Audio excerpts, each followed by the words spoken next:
We got a New York Times interview with certain people around Steven Spielberg saying that his Netflix comments were taken a little bit out of context. And he said, this is the quote from the New York Times article, his primary beef is not with Netflix, according to people close to him. Rather, he is frustrated that exhibitors have been unwilling to compromise. The multiplex chains have fought off any effort to shorten the exclusive period they get to play films of any genre, which is currently about 90 days. In January, after Roma was nominated for Best Picture, Mr. Spielberg even called AMC and Regal, the largest theater companies, implored them to play the next Netflix film, even though it was already available online, and they refused.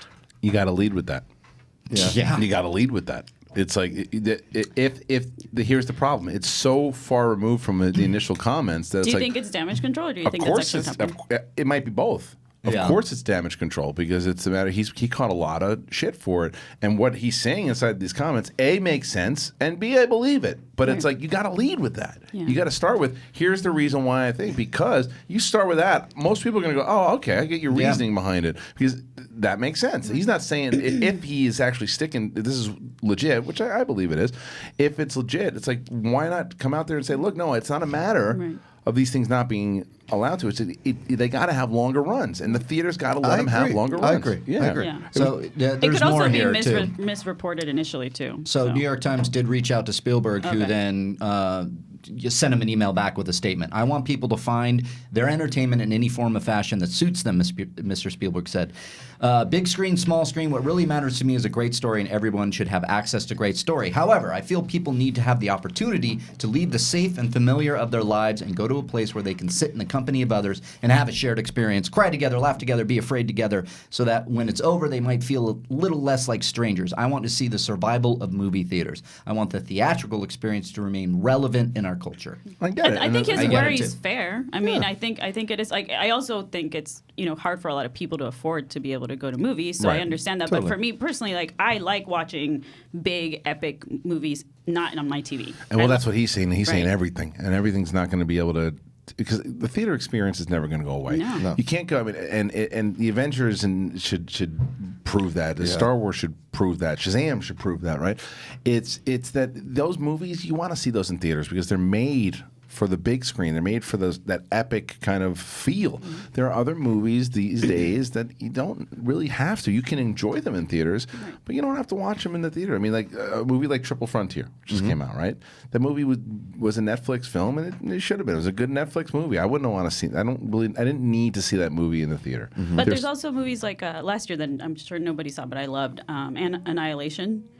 Which was the Natalie Portman sci-fi movie. It looks gorgeous on the big screen. That's a movie that's gorgeous on the big screen, but and it was on necessary. Netflix mostly. But what do you mean? What do you mean necessary? Because I think that there are certain movies that are like necessary to watch on the big screen. I don't disagree with you. I don't disagree with you that it enhances that film. There's no doubt about it. The bigger screen because of the visuals. The cinematography and effects are incredible. Yes, more than a lot of superhero movies. Yeah. As far as visually goes, but there's something. I think it's Which not one as. was Annihilation? Annihilation was the Natalie Portman. Natalie Portman, Oscar Isaac, it was the Tessa Thompson. Follow-up to Ex Machina. Yes. Gina Rodriguez. It's really good. It's good. You won't like it, but it's good. You won't like it. The ending is not very good. It's so good. The ending? Yeah, I dug the ending. It's one of my. It's my favorite new sci-fi movie in a while. Is it scary? No. Well, there's one scene that's scary. There's moments. Not where you would be freaked out. Okay. It's just creepy. Some of those creepy stuff, but the actual like as far as like super scary stuff, you'd be able to handle it. Yeah. But I mean that movie's a good example of like when you go to the theater, it'll enhance your experience. I think that you can enjoy it with a big screen television. The same way. But anyway, Spielberg's comments. Again, should have led with it because I think everything he's saying makes sense, and I think that he's a purist. This is his generation where he came from. It's the theater. That's what made him fall in love with movies in the first place. Was going to the theater, enjoying those experiences. So no, like imagine watching Jurassic Park for the first time in a TV instead of Netflix. Instead of a movie and that's theater. a movie. That's another movie that you should go to the theater for the sound. Right. I don't think and of course Doreen is going to disagree with me. I mean, I don't think Roma is the perfect example of a movie that you have to see in the theater.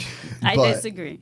But of course, but there are certain Netflix movies that I would be like, you know what, that probably would have been better served on a big screen if I got to see it there. And again, I think that from what Doreen just said about Annihilation is probably the same thing you say about Roma. Is that it's the cinematography and the way that it looks. It just enhances it by a bigger view. But I think because of where we are today with technology, is that you can have an 80-inch television, maybe you're lucky enough to have it, or smaller, or 50-inch television, and you can still, because the way televisions are now, back in the day, in the 80s, you're watching a little shit box. No, you didn't, especially on an airplane. I mean, you're seeing like bigger movies on an airplane. Yeah, that's not fun. Like, wow, that's tough. I mean, that's why when I'm on an airplane, I'm going through, I'm like, I'd really like to see this. I'm going to wait till I get home to my TV or something like that. And if I'm like, oh, okay, I feel pretty, I'll watch it on a plane. Airplanes movies are like shitty movies. I wouldn't say they're shitty.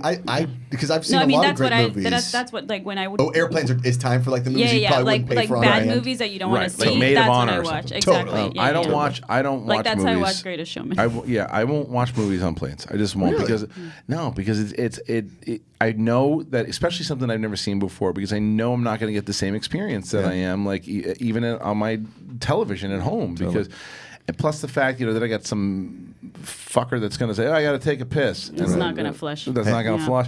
I got to deal with babies crying, farts, and everything. What about just rewatching something? Because I rewatched Infinity War rewatching on it. the Because you've already plane. seen it before. Sure, but I like for me, majority of stuff that I'm doing, I'm either connecting to the Wi-Fi and fucking around on my email, or I'm just listening to music. But going back to the movie theater versus just watching movies at home, though, I mean, there's pros and cons to both, right? Because you have people in the theater that can enhance your experience, right? Like watching scary movies with an audience is so fun, as proven by Exhibit A. Did you listen to yesterday's show? No. Becca Ford was in our screening. Oh yeah, you told me that. Are you serious? Oh, that's funny. Did you sit near her? No, she was down front, like on the right side. Should have sat next to her. I know. You should have. But also, there's also people that take out their phones and they're annoying, Totally. like, so you can't control that. You and should that's be able why- to throw those into the trash. I agree. I think that they should make a new rule because that's the beauty of going to press screenings. I have an idea. Tell me in a second. Okay. The press screenings are great because you don't. Nobody does Nobody that. does it. Yeah. They understand that you don't take out your phone. You don't do it. And if you do, someone's going to yell at you. Yeah. Mostly Dave White, who's the best. Put your phone down. He's got this menacing voice. It's like, oof, get rid of it. Who's this? Dave White is Alonzo's husband. And it's just but he's got this like menacing. He's the sweetest guy, but he's got this voice just like, "What are you doing? Put your phone down now." And you're like, "Holy shit, I'm gonna put my phone down." But I think there should be a rule in public screenings that if you take your phone out, the person next to you, if they want to, can throw it across the whole entire arena. But then you can hit somebody. No. If you take your phone out, it is a rule that you're allowed to get your phone thrown. Fuck! Move through the phone! Jesus That's the rule. Christ! You sign in, and then if you do it twice, the next person can throw it, and then the second person can stomp on it. I don't understand that. Like, why do you think people do that? Why do you think somebody just gets bored and it's addiction, right? It's addiction. It's a not, society. It's like so weird. you figure, something going on. Don't go to the movie then. Yeah. Don't see the or movie. Or step outside if it's an emergency. Shut your phone off for 3 hours. Because I'm telling you, if I had seen Avengers the first time and someone's next to me, I'm always the person, and I have no problem saying this. I'm always the person that turns and goes, "Can you please put the phone down? Can you turn the phone off? Can you please," like, to someone I don't know? Totally. Because people, and I know, and I understand that. There's a lot of people who are like, "I don't know if I should say anything. I don't want to be that person. I feel, I don't want to be the party pooper." No, put your fucking phone down. A person we both know well, have worked with before, is a notorious bringer outer of phoner at movies, and I've been to movies with her, and I know who you know who I'm talking about. You know her well too. No. I don't think Dorina does. You don't want to call them? She kind of looks like Dorina a little bit. I don't know. Is she a vampire? Justine Marino. Oh, Marino. Marino, this comedian. I would chuck her phone across the thing. Oh my God, we were listen. Now, is Snow White and the Huntsman a good movie? It's terrible. Doesn't matter. But she, at like 30 minutes in, she was bringing out her phone, like scrolling through Insta, and I was like, "What are you doing?" I'm going to tell her next time I run into Justine all the time at Ralph's. Really? Oh yeah. Every time I've run into her like 5 times. Yeah, you need to tell her to I'll take her phone, throw it in the trash. Just grab her phone and throw it.